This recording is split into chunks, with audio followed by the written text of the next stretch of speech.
Malaysia terancam di-banned FIFA. Dengan ofisialnya keputusan ini, pasti pelbagai reaksi lagi-lagi daripada peminat bola sepak tanah air. Penyokong parti yang tak kesub langsung tak nampak perkara ni. Mereka hanya turut saja apa yang orang politik perjuangkan tanpa berfikir secara waras. Alih-alih mendapatkan kesuksesan besar setelah melakukan revolusi besar-besaran di tubuh Federasi Sepak Bola Malaysia, ternyata terdapat beberapa masalah yang akan menjadi batu sandungan timnas Malaysia gagal mengikuti kualifikasi Piala Asia di tahun 2027. Dan kali ini gue bakal memberikan lagi beberapa opini para netizen Malaysia tentang kisruh penunjukan ketua FAM yang baru. Ya seperti biasa, sebelum mulai videonya jangan lupa ditekan tombol subscribe sebagai tanda perkenalan. Langsung aja kita mulai videonya. Timnas Malaysia terancam sanksi FIFA akibat masalah internal jelang pemilihan presiden dan exco FAM pada 7 Februari 2025. Pengacara olahraga Zafri Aminur Rashid menyebutkan, jika dugaan inkonsistensi dalam pemilu terbukti, FIFA bisa membekukan FAM, bahkan memerintahkan pemilu ulang. Hal ini berisiko menggagalkan timnas Malaysia tampil di kualifikasi Piala Asia 2027. Beberapa afiliasi FAM melaporkan belum menerima dokumen penting yang dianggap sebagai pelanggaran prosedur. Kalau nggak selesai-selesai, ya siap-siap aja main di Liga Tarkam. Di sisi lain, timnas Indonesia fokus melanjutkan perjuangan menuju Piala Dunia 2026 dengan laga melawan Australia dan Bahrain pada Maret 2025. Jadi buat Malaysia, semoga drama internalnya nggak masuk babak tambahan ya. Timnas Indonesia udah beda kasta, bos. Malaysia terancam di-banned FIFA. Jadi PSSI-nya Malaysia atau FAM itu kan sedang melakukan pemilihan ketua umum baru dan juga exco. Karena jabatannya Datuk Hamidin dan exco yang lama itu kan udah habis di 2025 ini. Terjadilah beberapa kecurangan. Di mana kecurangannya? Jadi menurut statuta FIFA yang berhak untuk memilih ketum dan exco itu kan adalah pemilik suara. Voters, di antara mereka itu kan ada asosiasi juga. Contoh di Indonesia ada 88 voters, 32 di antaranya itu kan ASPROV, Asosiasi Provinsi. Di Malaysia itu votersnya ada Asosiasi Sepak Bola Negeri 9, ada Asosiasi Sepak Bola Negeri Kuala Lumpur, ada Asosiasi Sepak Bola Cina Malaysia. Dan yang keempat itu entitas terkait. Nah, entitas terkait itu mungkin klub-klub Liga Super Malaysia ya. Nah, calon ketua umumnya itu cuma satu nih, Johari Ayub, mantan wakil presiden FAM, wakilnya Situ Hamidin kemarin. Masalahnya, yang dapat surat pemilihan undangan itu cuman Asosiasi Sepak Bola Kuala Lumpur aja. Asosiasi Sepak Bola Negeri 9 nggak diundang. Asosiasi Sepak Bola Cina Malaysia nggak diundang. Dan entitas terkait, klub-klub yang punya suara juga nggak diundang. Ya itu kan udah menyalahi statuta FIFA kan. Untuk kongres itu kan minimal 2/3. Ini masa satu asosiasi aja yang mau milih. Makanya ya udah pasti kayaknya di-ban FIFA kalau itu memang tidak diperbaiki. Wah, kalau Malaysia di-ban FIFA nggak ada lawakan lain lah ya kan. Kita kan orang Indonesia juga butuh hiburan ya kan. Masa kita cuma dihibur sama MU terus? Dihiburlah sekali-kali sama Malaysia. Hehehe. Bercanda ya. Yang terbaik buat Malaysia ya, semoga jangan sampai di-ban FIFA lah. Salam di Mateo. Ya seandainya kalau Federasi Sepak Bola Malaysia ini di-ban FIFA, sudah pasti ya timnas Malaysia ini akan gagal mengikuti kualifikasi yang akan diadakan pada bulan Maret ini. Dan sepertinya ini akan menjadi momok-momok yang sangat mengerikan buat para supporter timnas Malaysia kalau saja masalah ini tidak cepat diselesaikan dengan baik. Lanjut. Buatlah protes untuk tuntut gaji pemain-pemain bola sepak negara kita. Kalau nak main sentimen kaum, pemain-pemain bola yang tak dapat gaji tu pun anak Melayu kita. Ini satu penganiayaan kepada anak bangsa. Kenapa tak nak besarkan perkara ni? Sebab tak ada modal politik. Kesian tau. Main bola tapi tak dapat gaji berbulan-bulan. Sampai rumah tangga berantakan. Mana wakil rakyat? Tuntutlah persatuan-persatuan bola sepak ni semua bayar gaji pemain bola dengan segera. Kalau tak, minta tindakan undang-undang dikenakan ke atas mereka. Sepatutnya inilah yang patut dibuat oleh parti politik, memperjuangkan hak mereka yang teraniaya. Bukan sibuk pertahankan golongan elit yang telah terbukti merompak berjuta ringgit duit orang miskin. Tapi yang sedihnya kan, rakyat di bawah, penyokong parti yang tak kesub langsung tak nampak perkara ni. Mereka hanya turut saja apa yang orang politik perjuangkan tanpa berfikir secara waras. Nah sekarang, saya nak tanya, siapa yang nak perjuangkan gaji pemain bola negara kita ni? Masalah gaji pemain sepak bola ini memang nggak bisa dianggap remeh guys ya. Apalagi jika FIFA mengetahui hal tersebut, sudah pasti ini akan menjadi masalah besar untuk Federasi Sepak Bola Malaysia.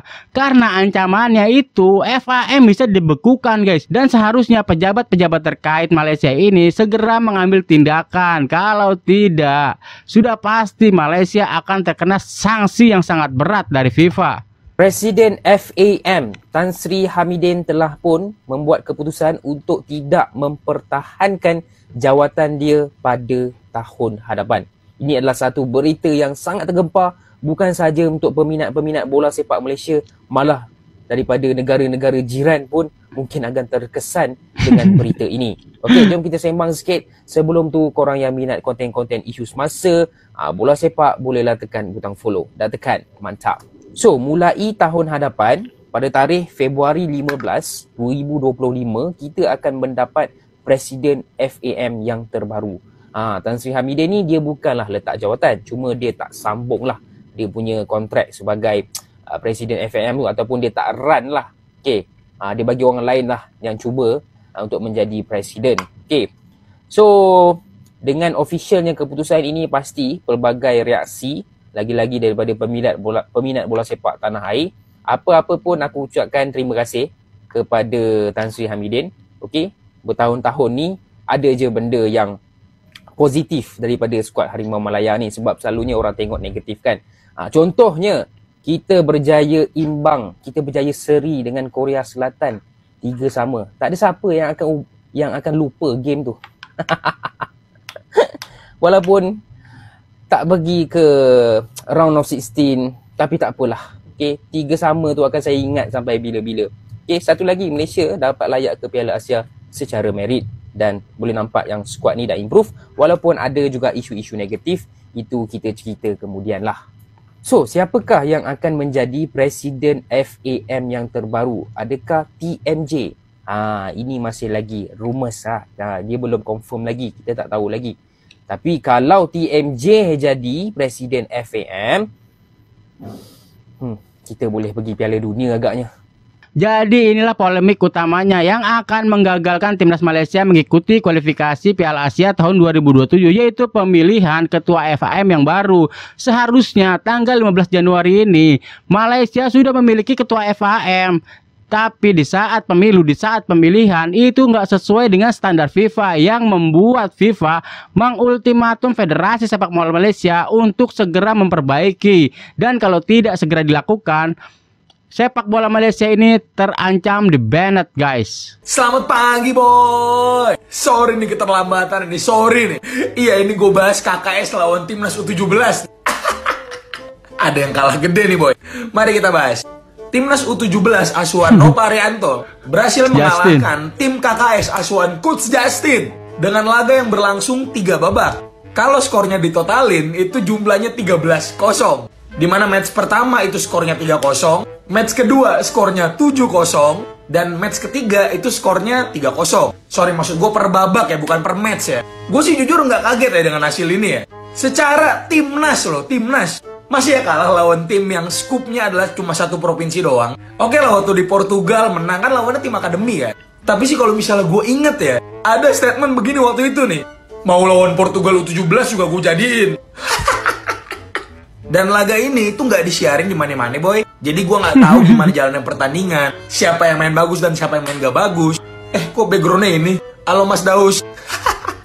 Banyak dari reaksi netizen yang bilang kalau misalnya, apakah ini wujud representatif?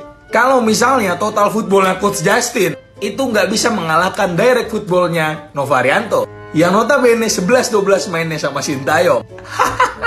Tapi kalau dari gue jangan langsung dinilai begitu boy. Namanya ini pertandingan antara tim nasional lawan klub gitu ya. Anggapannya begitu tuh. Ya secara level beda dong ya nggak? Dan lagi ini juga merupakan proses seleksi untuk timnas U17. Dimana mungkin ya dari KKS ini akan ada yang dibawa ke timnas U17 untuk Piala Asia U17. Semoga nggak ada titipan nih. Semangat berproses adik-adik ya. Bawa bangga nama Indonesia ini. Terima kasih, Boy. Jangan lupa di follow untuk update timnas selanjutnya. Bye. Ya kalau menurut gue dari segi level sudah pasti kalah jauh ya. Masalahnya timnas ini adalah pemain-pemain yang sudah disaring atau sudah diseleksi. Sedangkan pemain-pemain dari KKS ini kan pemain-pemain yang mencoba untuk menunjukkan jati dirinya, yang masih tahap untuk pelatihan-pelatihan.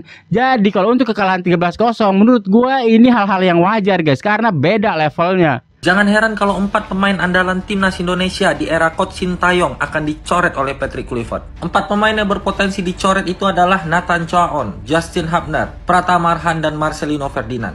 Loh, kenapa dicoret bang? Bukannya 4 pemain ini adalah pemain inti dari timnas Indonesia di era Coach Sintayong? Ya, jadi Patrick Kluivert ini udah menyampaikan guys bahwasanya para pemain yang akan membela timnas Indonesia adalah para pemain yang memiliki menit bermain yang banyak di klubnya masing-masing. Dan 4 pemain andalan timnas Indonesia kita ini di klubnya masing-masing masih sangat minim jam menit bermainnya guys. Dimana Nathan Choaon itu baru bermain 3 kali pertandingan, Justin Hubner 3 kali pertandingan, Pratama Arhan 2 kali pertandingan, dan Marcelino Ferdinand 1 kali pertandingan. Cuman untuk Marcelino Ferdinand itu udah disebut oleh Patrick Kluivert sebagai pemain favoritnya dikala ia kemarin preskon pengenalan sebagai pelatih timnas Indonesia guys. Apakah dengan standar yang udah ditentukan Patrick ini bakal membawa timnas Indonesia lolos ke Piala Dunia? Karena sebenarnya kalau kita pikir sendiri guys, masuk akal. Kenapa syarat untuk membela timnas Indonesia harus memiliki menit bermain yang banyak di klub? Karena semakin sering pemain timnas kita ini bermain di klubnya masing-masing, otomatis skill dan visi bermain mereka semakin bagus guys. Kalau menurut kalian gimana? Jangan lupa di follow ya.